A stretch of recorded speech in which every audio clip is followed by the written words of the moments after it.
Dalam kehidupan sehari-hari, mahasiswa kini hidup di tengah perkembangan digital yang sangat-sangat cepat. Informasi yang datang dari berbagai arah, pertemuan dilakukan secara daring, dan bahkan sebagian besar aktivitas akademik kini terhubung dengan teknologi. Situasi ini bukan hanya membawa kemudahan, tetapi juga menuntut kemampuan kita untuk selalu bersikap bijak. Di tengah perubahan tersebut, nilai-nilai Pancasila haruslah tetap menjadi pedoman yang penting agar cara kita berinteraksi di ruang digital tetap manusiawi, beretika, dan tentu saja saling menghargai. Pancasila membantu kita menavigasi dunia modern tanpa kehilangan karakter dan jati diri kita sebagai bangsa Indonesia. Namun, dalam kenyataannya, kemajuan digital tidak selalu memberikan dampak yang positif. Arus informasi yang sangat cepat seringkali membuat batas antara fakta dan hoaks menjadi kabur. Dalam hitungan detik, sebuah informasi dapat menyebar luas tanpa melalui proses verifikasi. Komentar kasar, perundungan, serta sikap intoleran juga kerap muncul di berbagai platform digital saat ini. Tantangan ini menunjukkan bahwa nilai-nilai Pancasila semakin penting untuk dijadikan sebagai pedoman agar mahasiswa tetap kritis dalam menyikapi informasi tanpa kehilangan sikap santun dan rasa tanggung jawab. Untuk menghadapi berbagai tantangan di era digital, Pancasila hadir sebagai pedoman nilai yang paling relevan sepanjang zaman.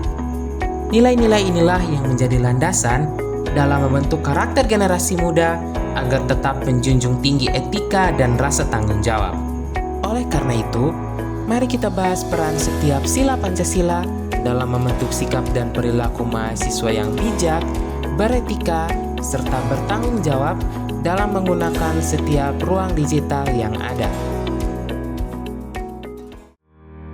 Sila yang pertama menuntun kita untuk tetap menjaga etika dan kesadaran moral dalam menggunakan teknologi.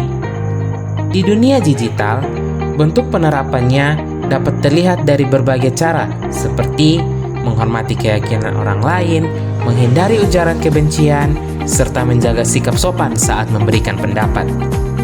Dengan mengerti bahwa setiap manusia memiliki harkat dan martabat yang harus dihargai, membuat kita lebih berhati-hati dalam menuliskan komentar, membagikan informasi, serta berinteraksi dengan berbagai pihak. Sila yang kedua mendorong kita untuk menunjukkan empati, penghargaan terhadap sesama, dan perilaku yang beradab.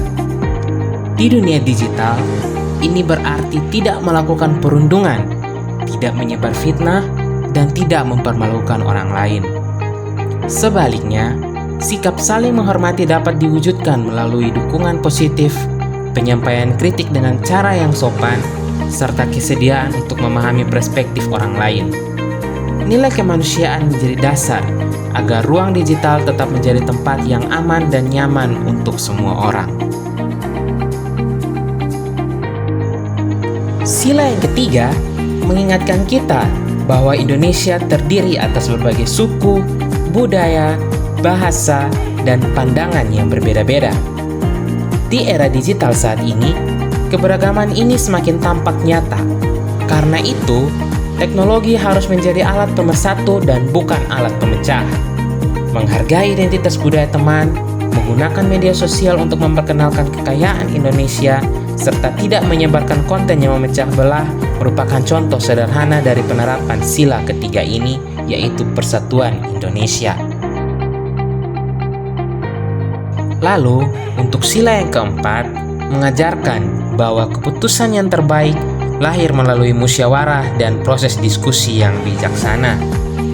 Mahasiswa dapat menerapkan nilai ini melalui cara berdiskusi di media sosial, yaitu menyampaikan pendapat tanpa merendahkan orang lain, mendengarkan argumen dengan hati yang terbuka, serta mencari solusi yang bermanfaat bagi banyak pihak.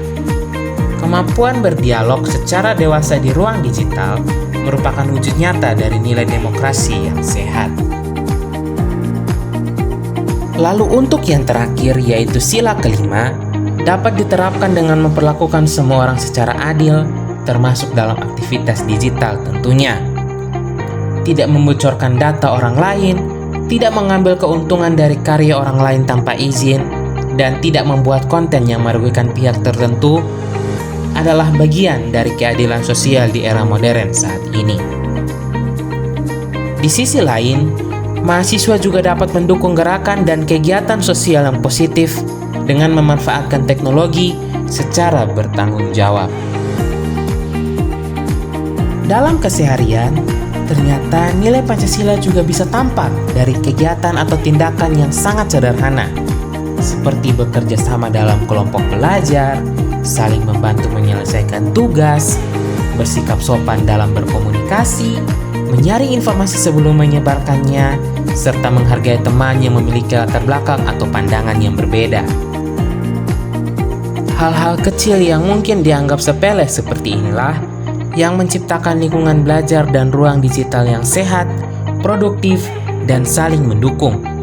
Ketika mahasiswa mampu menerapkan nilai Pancasila dalam tindakan nyata, mereka turut membangun budaya digital yang lebih baik. Teknologi adalah hal yang akan terus berkembang dan menghadirkan berbagai pembaruan. Namun, nilai-nilai Pancasila haruslah tetap menjadi kompas moral yang memandu cara kita dalam berpikir dan bertindak. Dengan memadukan kecerdasan digital, etika yang baik, dan pemahaman terhadap nilai-nilai Pancasila, mahasiswa dapat berkontribusi dalam menciptakan ruang digital yang lebih bermartabat ke depannya. Melalui karakter yang kuat dan sikap yang bertanggung jawab, generasi muda dapat menjadi agen perubahan yang membawa Indonesia menuju masa depan yang lebih baik.